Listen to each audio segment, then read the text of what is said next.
Well, we're here today to do a podcast entitled Everything is Interpreted. And I'm Dr. Robbie White. I'm here with two of my friends and colleagues, Dr. Eric Betts and Dr. Tony Moyers. And together we're going to have an opportunity to talk about, I think, something that's very important and often overlooked.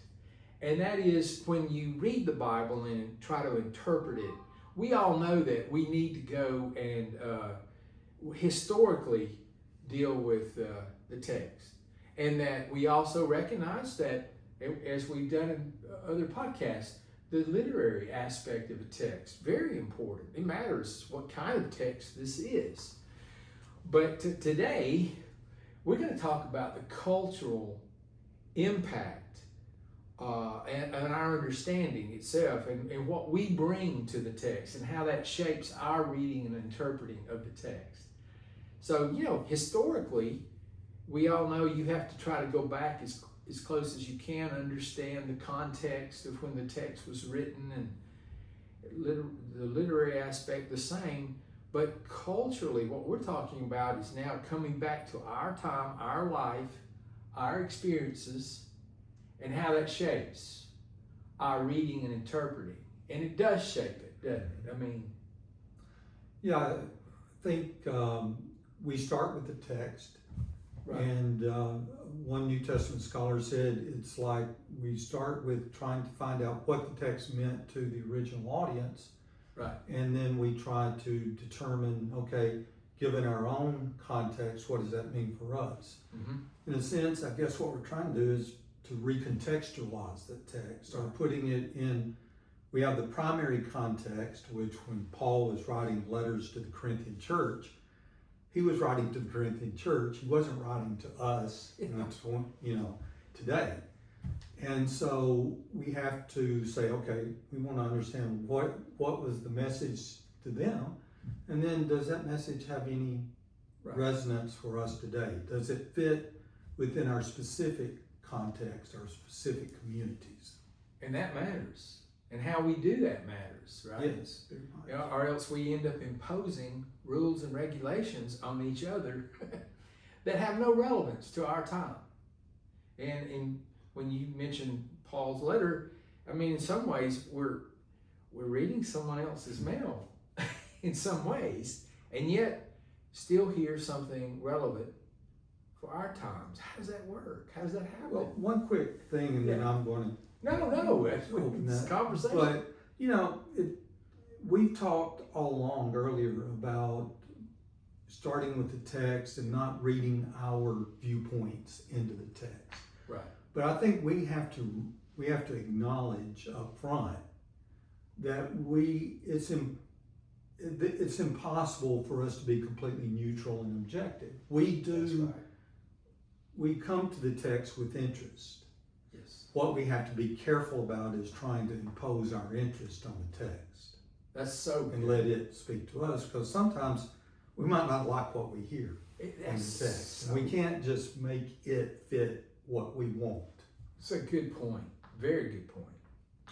Yeah, so you speaking about Paul's letters and how we're actually eavesdropping in on conversations, and the way that Paul is abused in order to support certain social arrangements that Paul never endorsed. I think about, for example, I've heard this a lot, which is, if a man doesn't work, neither shall he eat. Right? And so this becomes a part of how we build our society. If people are poor, it's because they're not working hard enough. Or if people have a need, that means that they're not working hard enough. When in actuality, Paul was dealing with a local situation where people believed that Jesus was coming soon. Right. And they decided that if Jesus is coming soon, if we really believe that, then we don't need to work. So Paul was simply saying, listen, I'm going to settle this controversy right now. Those of you in this community who aren't working, talking about Right. Jesus is coming, you're not going to depend on the church's food program.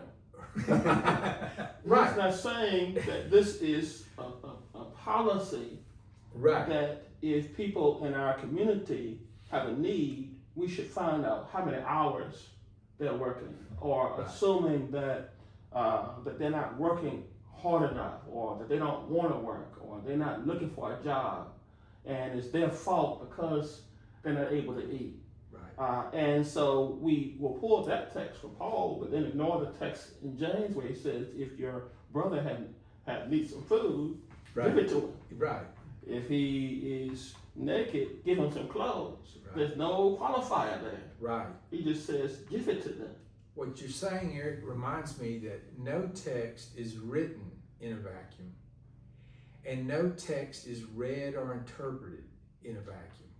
Is that a fair way of saying it? Yeah. That every text comes out of a context, and if we can understand that context, it helps us read it more rightly, Yes. more responsibly. And the same is true when it comes to, our understanding of ourselves. Yes. How, what am I bringing to put on this text, to impose on the text, perhaps?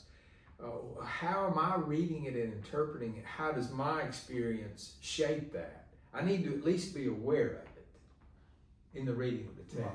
Right. I don't know that you ever get over it. I don't know if, like you said, I think it's impossible to read it in such a way that you're not bringing some of your own life and experience to it, nor do I think we should perhaps do that. I think it's one of the ways the text can speak still. Well, there's, I love 1 John, Yeah. and it's he that loveth not knoweth not God. And so for many years, I just read that in a very universalistic kind of way. Right. And I was actually disturbed when I realized, John's talking to a particular community, to a particular situation and setting.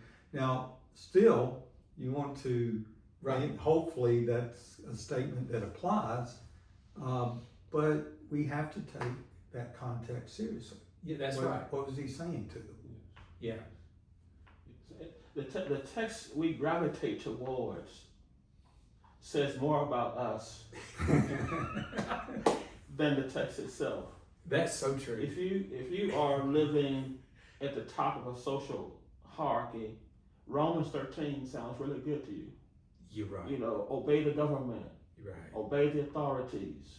Right. The government should be a terror. Those who are evil. If you are at the top of the social hierarchy, that sounds good to you. Right. But if you are under a government that inflicts harm, Right.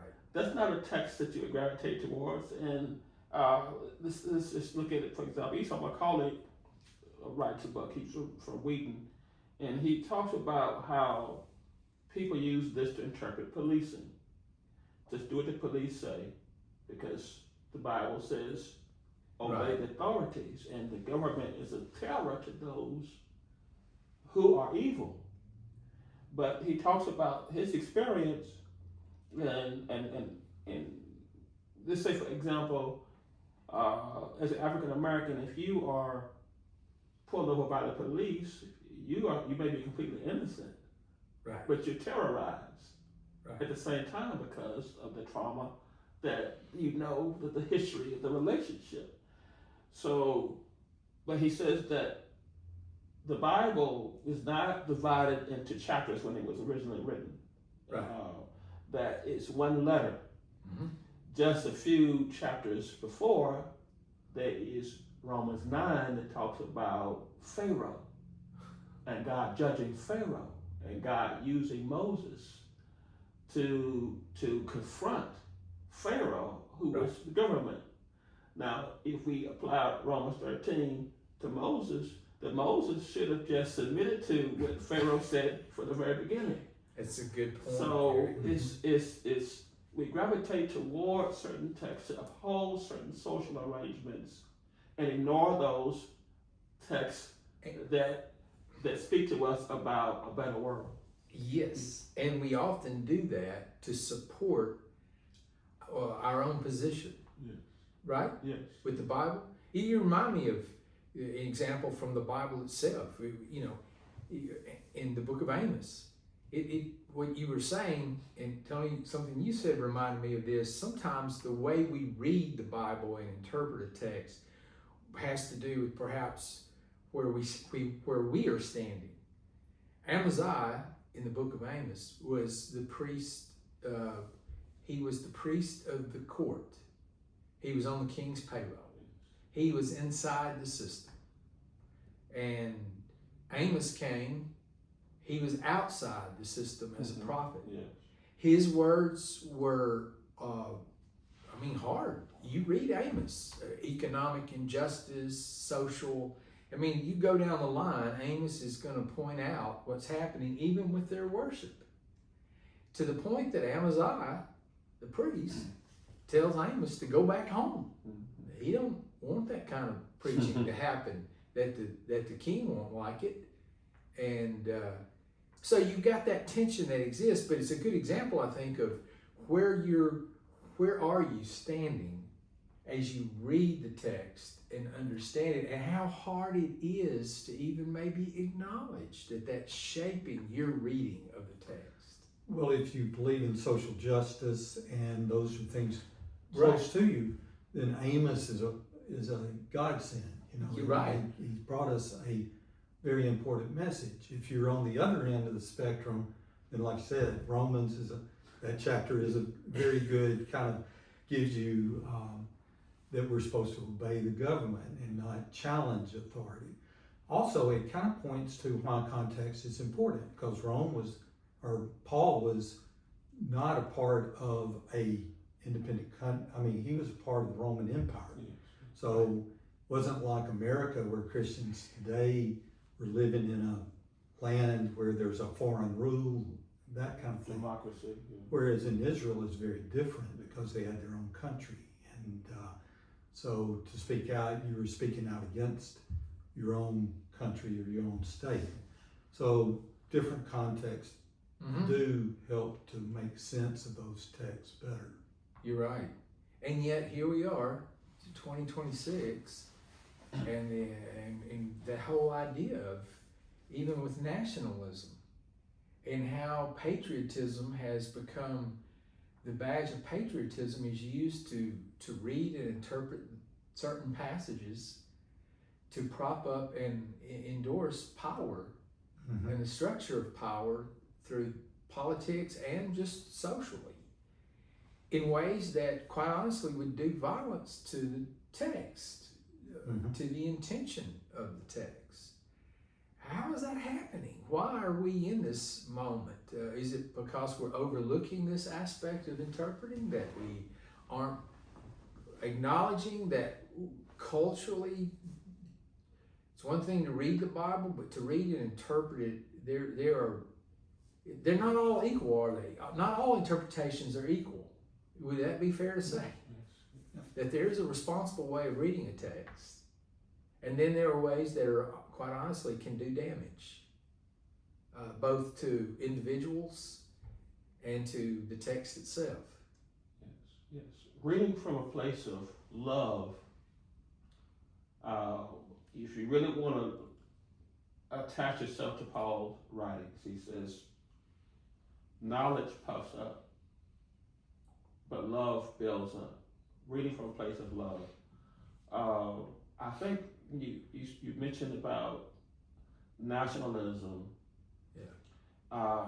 It all comes down to reading yourself, looking at the nation of Israel, and seeing yourself or your country through the lens of the Israelites.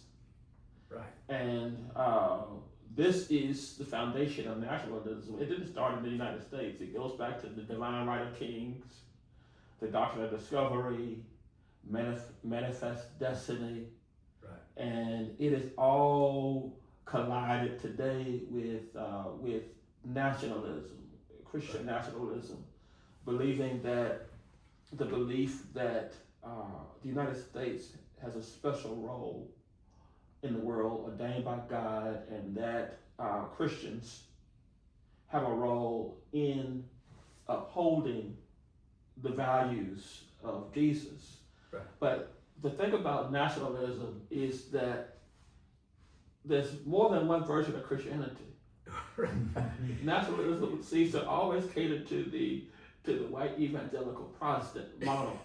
It doesn't. That's right. What's the role of if we're going to really say that we want to center Christianity? What happens to Catholic social Christianity in that regard? What happens to Black church Christianity in that regard? What happens to progressive Christianity in that regard? When we speak of nationalism or Christian nationalism, it's never, I don't see the inclusion of those other branches of Christianity. Right. But generally, the Southern Baptists, if I'm allowed to say that, You're fine. Fine with me. version of Christianity. So the title of Christian in and of itself is exclusive to one version of Christianity. You're right. I think about this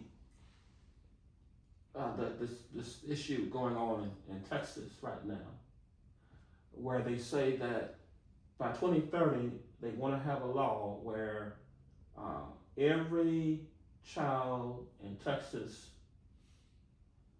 must read a Bible text somewhere along the line in school. And my question is, especially when you look at Christian nationalism, that often embraces that whole idea we spoke about earlier of if you don't work, you shouldn't eat. So we have SNAP benefits in Texas that have been cut, where it's 3 million people in Texas depend on this. 200,000 children have been cut from SNAP benefits in Texas. So they're going to read the Bible, but studies suggest that if you're hungry, that impairs your learning capacity. So how are they even going to understand what they're reading in the Bible if they're hungry at the same time? Well, yes, and even another question with that is what reading of the Bible. I mean, who's going to teach? Who's going to read and interpret it? And it's what text are they going to? What text are they going to be reading? Yeah, because they come can't. from that nationalism that we're talking about, and to not acknowledge that, to not see that. See, that's the challenge. I think all of us, we have to all acknowledge, look, in some way, I bring my own agenda to this text. I bring my background, my understanding, my life experience, my education, all of it. Without even thinking about it, when I read the text, it's going to shape how I read. But to be aware of that, but then also to be able to say that awareness is important for all of us, not just for me, but for all of us. And it seems to me that that's where there's no real conversation happening. There's arguments, debate, controversy, but no real conversation is happening about this. Well, your example, Robbie, of Amos is excellent when we're talking about nationalism, because that's exactly, you had, this is what we want to do, this is what the elites want to do, and the prophets were usually a thorn in the flesh, because they were usually there saying, we need to take care of the poor. In Amos, I think it was Amos, where he's saying, they want to hurry up and get rid or get through with their religious rituals and so forth, so they can get back to cheating the poor. Yeah. And taking all the money that they can get. That's right. And so forth. So this is what religion, in a sense, was endorsing at that time. The prophets are condemning that. That's right. So if you're like the social gospel or social justice, then that's text that you love, because they are pointing us in a direction of our responsibility to the poor and needy. That's right. Well, maybe maybe we could suggest for Texans to read Amos. Yeah. That'd be a good start. Maybe that'd be a good start for all of us. But this stage. Eric, you said something about the center being love, and that's something else I think that is disturbing about where the conversation is these days. There's no respect or seemingly concern by a lot of people in places of power about the plight of people who don't have. Many of the people who are in places of power have plenty of money. They don't have to worry about paying the light bill or Right. going to the grocery store and that sort of thing. But what I see is a lack of compassion. Mm-hmm. I agree. I agree. It seems to me that part of this conversation is, if we're going to have a conversation, I don't mean just the three of us, but I mean beyond this place, this room. If we could have the conversation, it seems to me humility and love are a part of the conversation. It has to be by necessity. And is our love for someone determined by borders? Oh, And that's another issue, I think, that yeah. Jeremiah brings up. It's the newcomer, but it's really the immigrant. Right. How do we treat those individuals? What is our attitude in Yeah. those areas? And that's the difference between kind of different branches of Christianity. One that focuses upon kind of a nationalistic viewpoint, that we are just chosen as God's elect, Right. which others see we are we are to serve humanity. Very different. Yeah, it's interesting that most of your powerful nations, you have British Israelism as well, the British Empire and so forth, the divine right of kings. It's very interesting that those on the underside of power have a different perspective of those who are in power. As I was saying in the previous broadcast, the enslaved who was illiterate didn't have the tools of exegesis and Greek and Hebrew, knew that the slaveholder and the preachers were misinterpreting the scriptures, and that they were using it for their own agenda. Don't lie, don't steal, Right. obey your masters, because they Right. didn't want them stealing, quote unquote, stealing their chickens, which enslaved believe belong to us because you stealing from us. Right. Don't lie. In other words, if you about to leave, you can't be deceptive about that. Right. So they had, because the Bible is a story about a journey through suffering to triumph. And so those who suffer the most are able to see in ways that those who do not suffer as much. Right. So from that perspective, America is not Israel. America is Egypt. Right. The America is Babylon. The oppressor. Right, yes. When they sing about the three Hebrew boys and Nebuchadnezzar is America in that perspective. But America sees itself through the lens of the Israelites. The conquest narratives, Right.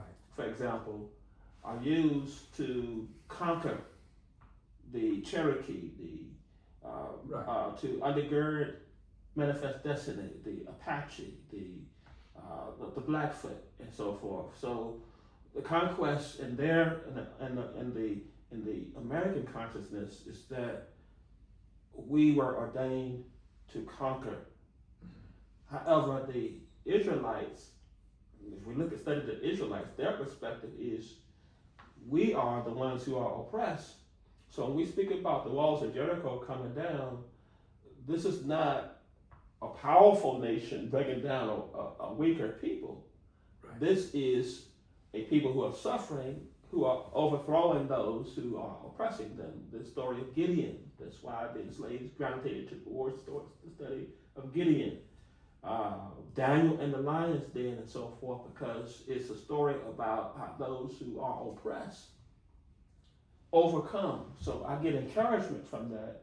Right. That if the walls of Jericho came down, if God judged Egypt, then we can have hope for our future as well. And so it's convenient if you're in power to see yourself through the lens of Israel. You know the scripture, 2 Chronicles 7:14. We quote that often in the country.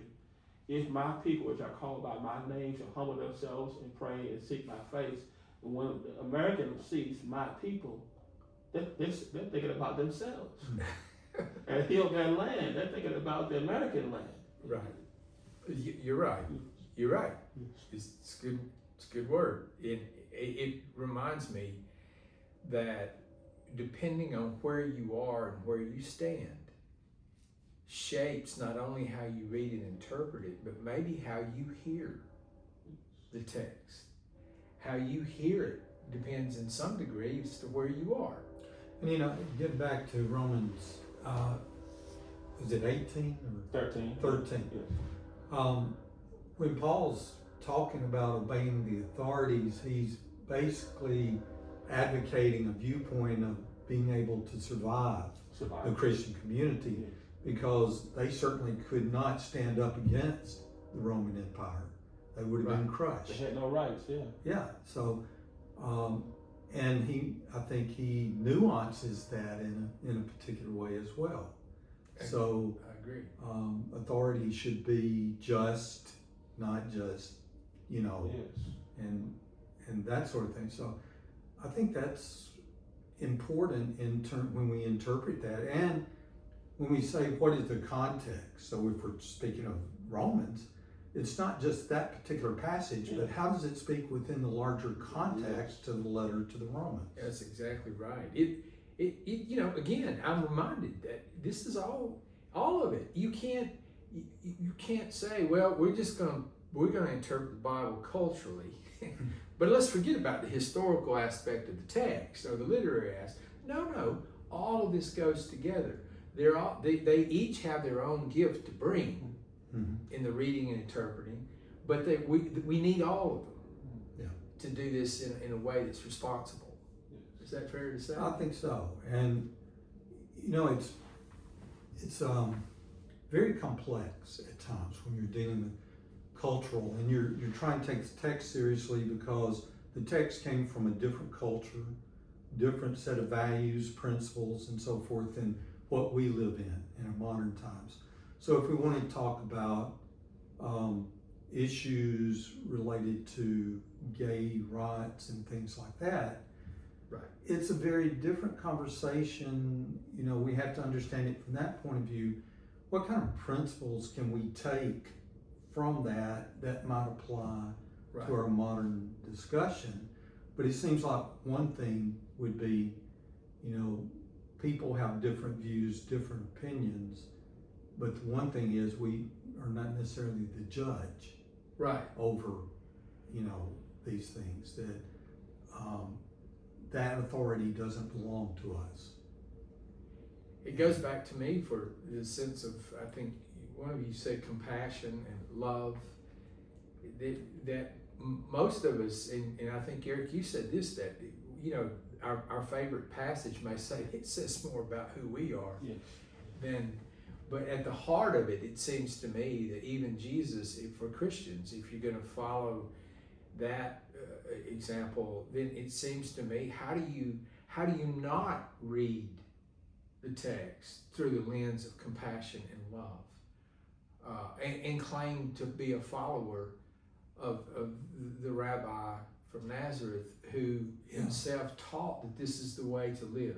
And it's not an issue of whether someone's deserving, like if you don't work, you don't eat or whatever. That's not the point. Compassion is not about who deserves it. Yes, that's right. And to me, that's always been kind of the amazing thing about when we talk about agape, the love of God, is that God loves us in spite of who we are. It's not about what we deserve. Right. And so that's a totally different way of viewing the world than viewing it in terms of, well, they're poor because they're not working or they're not doing this or Right. whatever. It may be all right to judge as an American to say that, but if you call yourself Christian or religion in a religious context, that's a different story. Trying to read the Bible, that way. Yeah, they call it a canon within a canon. Yeah. You know, and we Right. have these canons within a canon that we gravitate towards. You're familiar? I think you went down to see this in Washington D.C. They had the Slave Bible, Mm-hmm.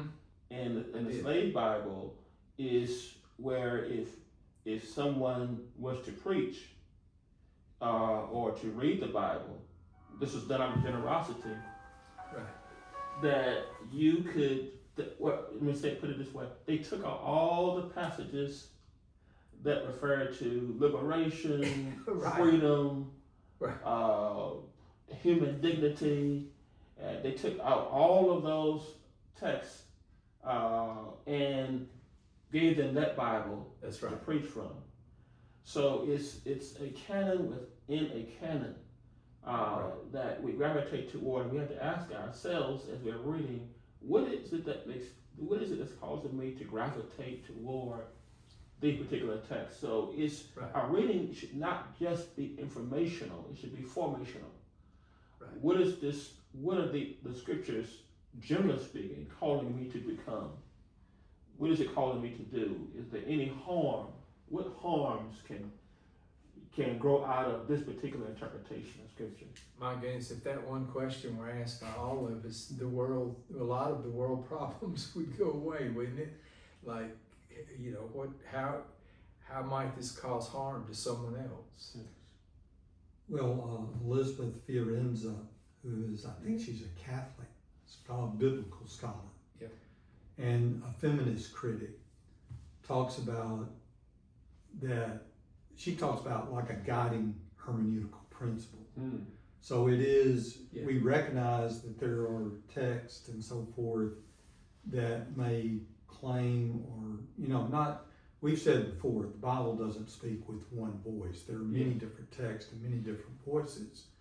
So she gravitates toward one principle, Yeah. and that is kind of the notion of equality, that we are all in God's sight equal, and that becomes the kind of guiding principle for interpreting text. I like that.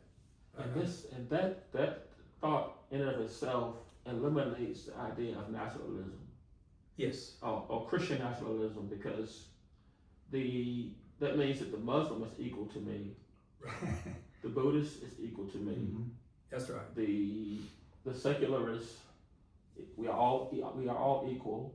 Yeah. The Buddhist is made in the image of God. The Muslim is made in the image of God. The Muslim has the wisdom of God in them. The Buddhist has the wisdom of God in them, because nationalism will have you believing that only Christians should hold office. Everybody else can live here, they can vote, but they must assimilate and they must comply. And so that means that my culture is superior to everybody else's culture. That means that my wisdom is superior to everybody else's wisdom. Yeah. But the key principle of scripture, if we, embracing what Tony just said, is that of hospitality. Do unto others as you would have them to do unto you. If you were a Christian living in a Muslim land, how would you want to be treated? Right. Right. Would your voice matter? It- Would you want to have the right, if you were being mistreated, to appeal to the government Right. about your condition, the conditions that you were in? So that the whole idea of do unto others, that's one of the larger principles that we are speaking about. So you cannot have Christian domination Right. and at the same time loving your neighbor as you would yourself, and doing unto others as you would have them do unto you at the same time. Yeah, it's a good point. Wow, guys, I could stay with this conversation all day, but for the podcast's sake, I guess we probably ought to bring it to conclusion. But I will say this, I think so many good things have been said here and so many insights. I've learned a lot. And we hope those of you who are listening and watching have as well. And I hope that it stirred something up, that it maybe there are questions. I hope so. This thing of interpreting, it at times it's challenging. It can be at times messy. And yet I think that the core of what we're trying to do here today is to remind, at least I'm reminded of this, that we all bring ourselves into the reading of the text, and we approach the text in ways that we need to be aware that we often shape the text, or try to, by our own assumptions, by our own experience. Well, thank you so much, guys. Yes, enjoy. Thank you.